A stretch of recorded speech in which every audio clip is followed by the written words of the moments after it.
In our experience, we've found that delivering criticism and holding others accountable are the number one gap area for most new and even accomplished managers.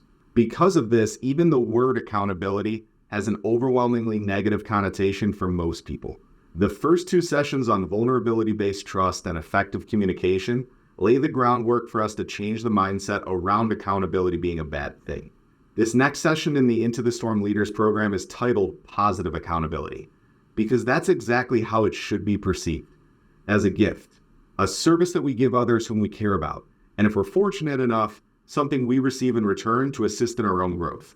As with every session, we kick this one off by having each group of accountability partners share their honest assessment of effort between sessions, how successful they were in growing their communication effectiveness, and how they challenge their partner to apply more of their learnings.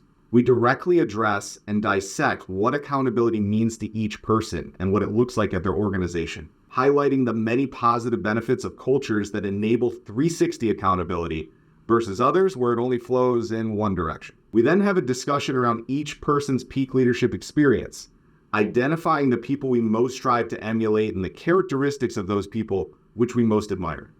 It's no surprise that every time we get to this topic, people bring up something to the effect of, I felt cared for, connected with, and challenged to reach higher, which sets the stage nicely for the principles and tools that follow.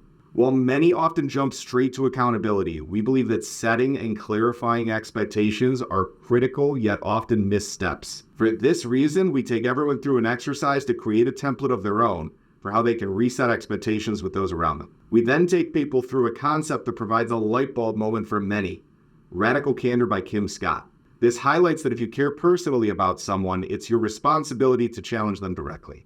Majority of folks fall into one of two camps, either ruinous empathy, where they care greatly about their coworkers but hold back from giving direct criticism that those people actually need to grow, or obnoxious aggression, where they give all sorts of direct criticism without empathizing and doing so with compassion. The sweet spot is radical candor, and unfortunately, many people move into manager positions without realizing the disservice they're doing their people that they do care about if they don't adopt this approach.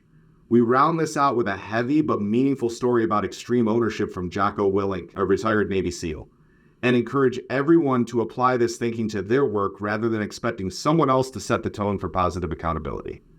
We spend the last portion of the day with a technique for delivering feedback that's proven to be more effective and meaningful than any other, and another template they can put in their own words and use immediately when having difficult conversations. This positive accountability conversation template helps people get their heart and mind ready to deliver criticism by reminding them it's truly a service you're giving those people if delivered properly.